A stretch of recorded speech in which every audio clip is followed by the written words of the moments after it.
Sasageyo, Sasageyo. Something, something, Sasageyo.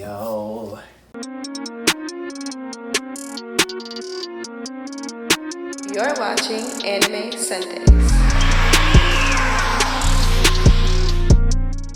Good evening, everybody, and welcome back to Anime Sundays, the show where we talk about anime, yes, on Sundays, and I am your host, Jared Ross. Thank you all for coming back to another episode. Hope your December is starting off well. The last month of 2020 is here.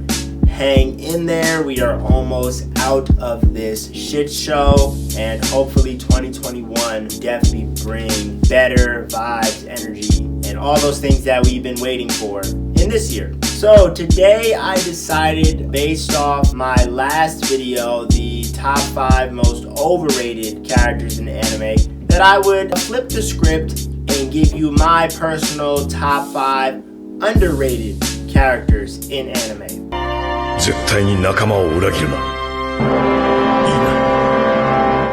So let's get right into it. At number 5, at the bottom of the list, I have Krillin, DBZ's mightiest human being.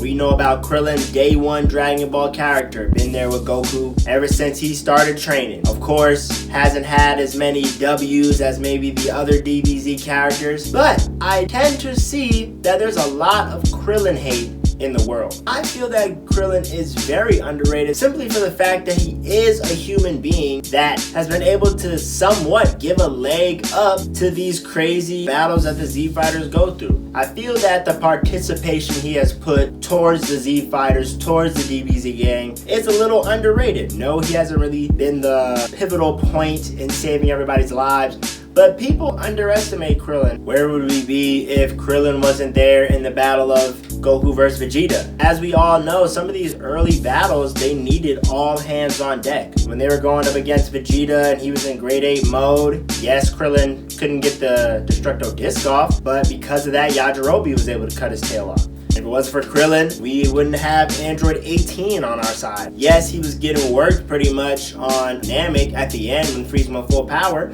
but there was a time him, Gohan, and Vegeta were the only ones holding it down against Frieza. I just think Krillin's main underestimation comes from the fact that he's always been there in battle. He's always been there to aid the best way possible. And people act like he's, weak, when realistically for a human being, Krillin is way stronger than he should be. Yes, he's not the only human Z fighter. We know Yamcha was a Z fighter, but we also know Yamcha got worked way more times. Yamcha left the squad early.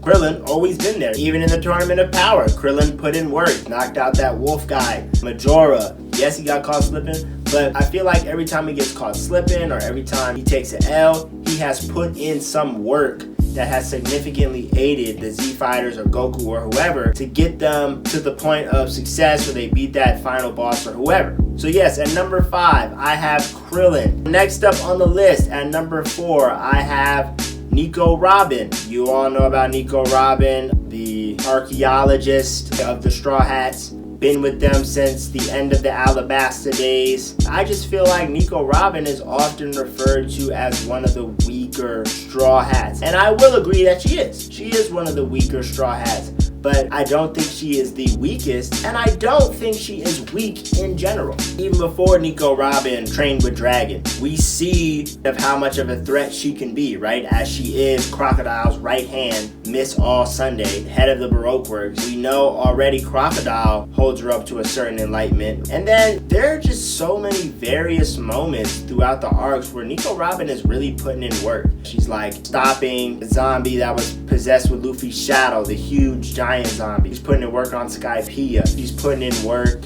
in Punk Hazard. She's putting in work, all over the place. Anytime there's Marines just about. Even in Wano, going up against the ninjas. Even when facing off against Cavendish, Sleep Evil Cavendish. Nico Robin's Devil Fruit, especially now that she's trained it up, be putting in work. These are not like the craziest enemies, but I do feel like Nico Robin is slept on when it comes to her battles. Nico Robin never really has to struggle with a lot of her enemies because she's quick. Her ability kind of gets her right to the W. And honestly, she's also very strategic and smart. Where would the Straw Hats even be if Nico Robin wasn't there to break down every damn thing that was going on in the Grand Line, going undercover the way she do? I feel like people think she's weak because, you know, she may not be like Brooke facing off against Big Mom. She may not have no hacks like Nami, but I think Nico Robin is definitely up there when it comes to the bottom half of the Straw Hats. Even manifesting her ability to be able to fly and make a giant version of herself. I just think people are asleep on her abilities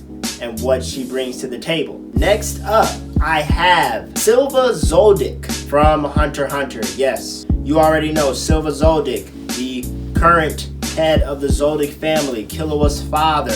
You know about the Zoldicks, A1 assassination team. But I just feel like because we haven't seen too much of Silva, people are asleep on him, right? They're like, oh, the grandfather's clearly stronger. And I would kind of argue, are we sure about that? Are we sure that the grandfather is the strongest Zoldyck? Yes, he has the most experience, obviously. And if it comes down to a death battle, he probably has that move up his sleeve his son hasn't even seen. But in terms of raw strength, power, skill, potential, Silva Zoldyck has got to be one of the most slept on characters in Hunter. You almost never hear anyone talk about him in Versus. All you hear about is Crollo and Hisoka and Jin. You hear about all those top men users. But Silva, I mean, is out here one-shotting Chimera Ants easily as well. He had a battle with Crollo back in the day. They both survived it. Again, he has shown through his small amount of screen time that Silva Zoldyck is not to be played around with.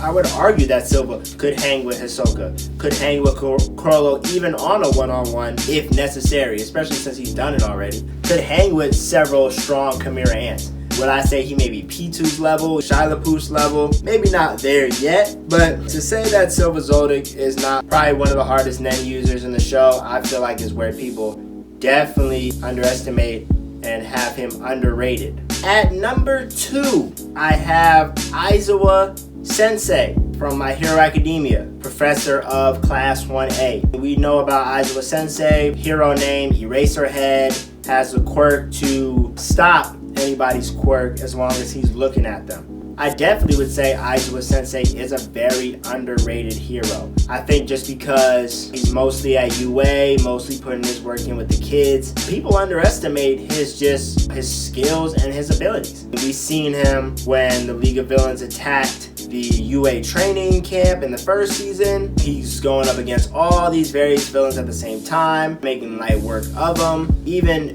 with fighting off against those villains, Shigaraki and Anomu, he is still able to keep the kids safe, help devise a plan, and stall them out until All Might gets there. And for him being a hero with not necessarily very combatant or, offensive powers, he puts in a lot of work.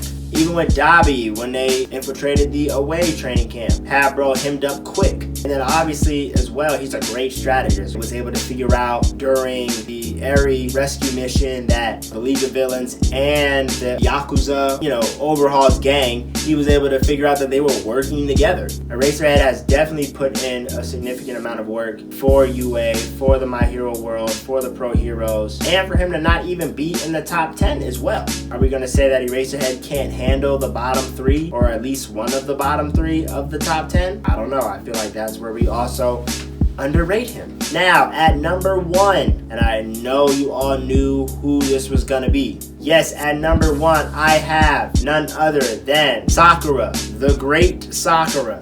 But in all seriousness, Sakura is definitely the most slept on character in all of anime. From the thousands, millions of different videos and memes, jokes about Sakura being trash and the worst thing to ever happen to Team 7 and Hinata scrapes and Tenten would wipe. All this hate and negativity for Sakura just because of how trash she was pretty much all of old Naruto and a good little bit of Shippuden. But I think we all forget about the things that Sakura has done. We know she's defeated Sasori with Granny Chiyo's help, of course. But we also know that there are very rare moments where Sakura has even saved Sasuke and Naruto. Even in early Naruto, when Sasuke was fighting, I believe, against that hidden rain ninja, Sakura saves him by jumping off a cliff. We see Sakura saving Naruto as he is literally dead, waiting for the Sage of Six Paths to give him some power. We see Sakura putting in work now as an adult for sure, boxing up Shin. We see her using the 100 healings jutsu to provide chakra to Obito so that they can find Sasuke in this mix-up of space-time teleportations that Sasuke got lost in. Yes, Sakura may be annoying as a character, especially in the beginning. She may be not as strong as Naruto and Sasuke, but she is quite powerful. And I mean, even in the war, she did put in work, using her 100 healings jutsu to fight off those little 10-tailed clones, using anything she can to help stop Kaguya. I would say, instead of saying Sakura is trash or she is garbage, I would say Sakura is probably the most helpful support character. Sakura has been the biggest support to Naruto and Sasuke. Yes, in the beginning she couldn't do much to stop Sasuke from leaving, and no, she wasn't strong enough to defeat a lot of the top genin, but as she grew stronger, as she trained with Tsunade, she got nice and is strong. And now as an adult, she is the Leaf Medical Ninja, over here saving Naruto and Sarada. I just feel like Sakura is very slept on because of literally just the fan base of Naruto, when realistically Sakura has paid her dues, put in her work, saved many people, and I feel like she deserves a little bit of respect for that. So yes, you got it. That is my top 5 most underrated characters. I have Krillin at number 5, Nico Robin at number 4, Silva Zoldyck at number 3, Aizawa Sensei at number 2, and of course Sakura Haruno at number 1. I know a lot of you probably aren't going to agree with this list, or you may have some other underrated characters who you feel definitely deserve more shine in the community and in their anime. So please drop them in the comments below. I would love to hear it, love to debate it. Hope you enjoyed this episode, and I am looking forward to seeing you next Sunday.